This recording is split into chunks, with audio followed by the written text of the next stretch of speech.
Bonjour à tous et bienvenue sur ma chaîne Magie, j'espère que vous allez bien. Alors on se retrouve aujourd'hui pour une mise à jour, une update comme on dit.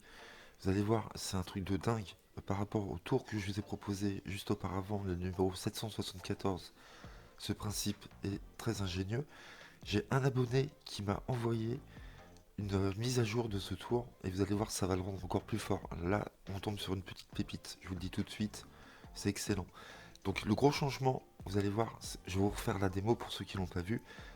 Ça va être le fait qu'on ne sache pas combien le spectateur va distribuer de cartes dans chaque tas. Ok. Et vous allez voir le pic, il est dingue, il est mieux que ce que je vous ai proposé. Tout est mieux. Vous allez voir, je vais apporter pas mal de nouveautés. Et là, on va être sur un tour automatique vraiment en béton. Donc pour ceux, je vous refais vite fait la démo qui n'avaient pas vu la démo auparavant. Vous faites mélanger le jeu par spectateur. Vous lui demandez de déposer, de faire deux tas du même nombre de cartes. Donc il choisit ce qu'il veut, 4, 5, 6, 7, 8, 9, 10. Il en distribue 10. Il vous dit pas forcément, mais vous comptez. 4, 5, 6, 7, 8, 9, 10. Et c'est ça qui me gênait déjà dans ce tour, c'est de devoir compter. Voilà. Vous allez voir, après, vous allez pouvoir faire le tour sans rien regarder du tout, pratiquement du début à la fin.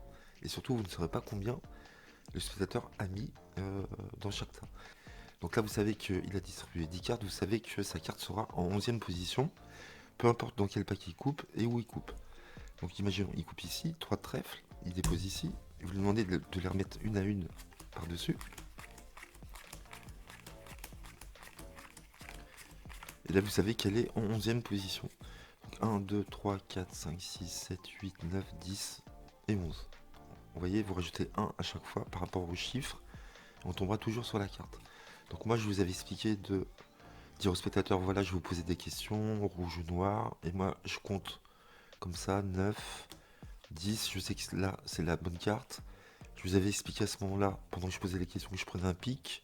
Donc je soulevais la carte ici, hop, pour prendre le pic. Et je pouvais nommer la carte du spectateur sans regarder la face des cartes. Ok. Donc vous allez voir, il va y avoir deux gros changements qui vont rendre ce tour vraiment incroyable. Donc premièrement, on ne va pas savoir le nombre de cartes distribuées par le spectateur. Et vous allez voir après le pic va être différent. Donc là, comme d'habitude, vous demandez au spectateur de mélanger les jeux. Donc là, on est sur un tour impromptu, magnifique, vous allez voir. Donc là, le spectateur mélange. Vous pouvez vous retourner dès à présent. Donc là, le fort, c'est que vous ne savez pas combien il va distribuer de cartes. Et pour moi, ça, c'est vraiment un changement très important. Donc là, vous retournez, le spectateur a mélangé. Vous lui dites, voilà, vous allez faire deux tas. Et vous allez choisir le nombre de cartes que vous voulez, mais il faut qu'il y ait le même nombre de cartes dans chaque tas. Mais surtout, il ne faut pas me le dire. Donc là, vous ne savez pas combien il va choisir de cartes dans chaque tas. Donc imaginons, il en choisit 14. 3, 4, 5, 6, 7, 8, 9, 10, 11, 12, 13, 14. Il peut les déposer d'un coup ou une à une. 3, 4, 5, 6, 7, 8, 9, 10, 11, 12, 13, 14. Donc là, à ce moment-là, vous ne savez pas du tout le nombre de cartes déposées. Le jeu a été mélangé, donc vous ne pouvez pas savoir les cartes qui sont dans chaque paquet. Donc là, comme d'habitude, vous lui demandez toujours le dos tourné de couper sur n'importe quel tas, de mémoriser la carte sur laquelle il va couper. Donc le 7 de trèfle.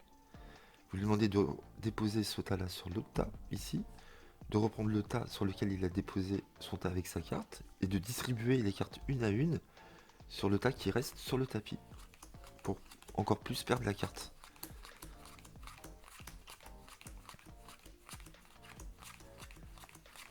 Là, à ce moment-là, dans la version précédente, rappelez-vous, je savais le nombre de cartes qu'il avait déposé, il me suffisait de rajouter 1. Là, vous n'allez pas du tout rajouter 1 ou quoi que ce soit. Là, vous ne pouvez pas savoir le nombre de cartes qu'il a déposé, 14. Donc sa carte est en 15e position. Mais ça, vous ne pouvez pas le savoir. Ça ne change pas. Et donc, vous allez voir le gros changement aussi qui est très important là, à ce moment-là. Vous avez toujours deux tournées, je vous rappelle. Vous allez dire au spectateur de distribuer en deux tas. Mais il va distribuer d'abord le tas de gauche, après le tas de droite. Le nombre de cartes qu'il avait choisi au départ, 14. D'accord. Et donc en faisant ceci, regardez ce qui se passe. Il va faire 14. Il va distribuer à gauche, comme ça, une à une. 2, 3, 4, 5, 6, 7, 8, 9, 10, 11, 12, 13, 14. Là, vous savez pas où elle est, hein, mais comment dire, si on savait, on sait qu'elle est en 15e, et là, regardez, cette carte-là, c'est la 15e carte. Il va faire la suite ici, à droite. Il va distribuer 14 cartes.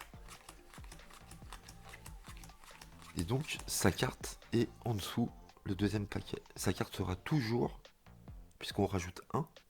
Et le fait qu'on lui demande de distribuer d'abord 14 ici et 14 ici, bah forcément, la 15e carte, la carte choisie, dans ce cas-là, se retrouvera toujours en dessous du paquet à droite. Donc là, c'est vraiment génial, parce que vous ne savez rien du tout. Sauf que vous savez que la carte est ici.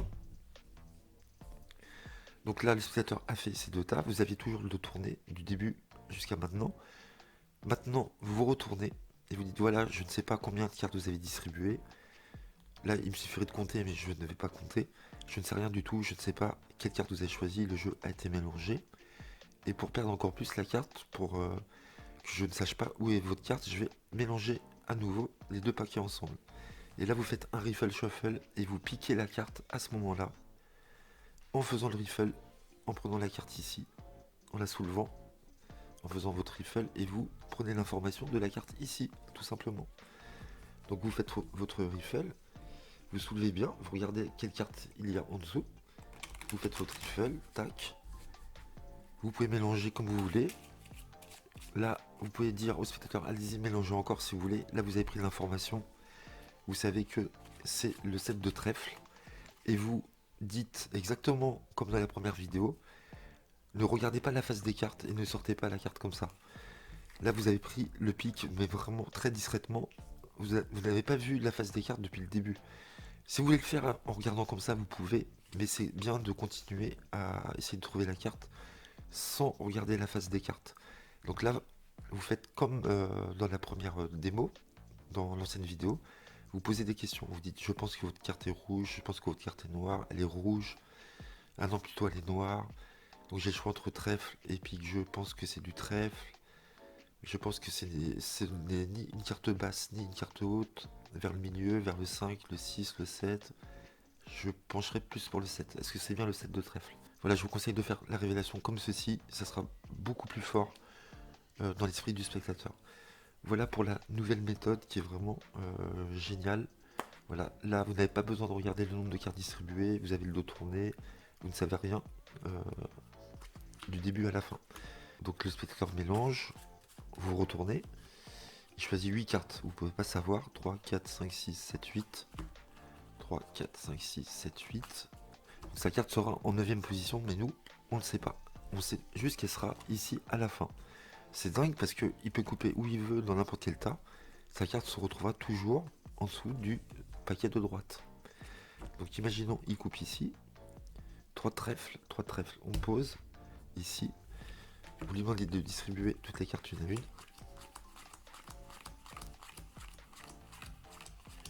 Ensuite, de distribuer les cartes en un tas par rapport au nombre qu'il avait choisi au départ. 8.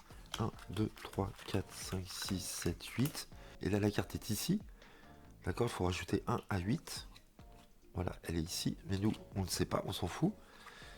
Nous, on a juste à regarder en fin de compte. On n'a aucun travail à faire de mémorisation, de calcul ou quoi que ce soit. Vous avez juste à regarder la carte qui sera en dessous ici. Donc là, il distribue le reste des cartes. Vous demandez de bien égaliser pour pas qu'on voit le nombre de cartes. On sait jamais. Vous retournez face au spectateur, vous dites voilà, on va perdre encore plus la carte, je vais mélanger moi-même. En riffle shuffle, vous prenez l'information, hop, en dessous. Vous coupez, vous mélangez, vous lui passez les cartes, peu importe, hop, il mélange. Vous laissez les cartes comme ceci et vous posez les questions. Et là, vous ne touchez plus aux cartes, vous ne regardez pas les cartes et vous allez lui sortir sa carte juste en lui posant des questions. Et là, je vous promets qu'il va être fou. Donc voilà, pour cette nouvelle méthode que je vous conseille de faire par rapport à la première, qui est vraiment puissance 1000. Et là, on tombe sur un tour automatique de fou. Voilà, c'est incroyable. Voilà, le principe est dingue. Je trouve vraiment excellent. Voilà, je pense que vous aussi, vous allez l'adorer. Mettez-le dans votre répertoire, celui-là. Il faut bien le retenir. Il est vraiment précieux. C'est un très bon tour automatique et impromptu. Donc voilà, j'espère que vous avez aimé cette nouvelle méthode. N'hésitez pas à liker, à commenter et à vous abonner. Et on se retrouve très vite sur ma chaîne. A très bientôt, merci.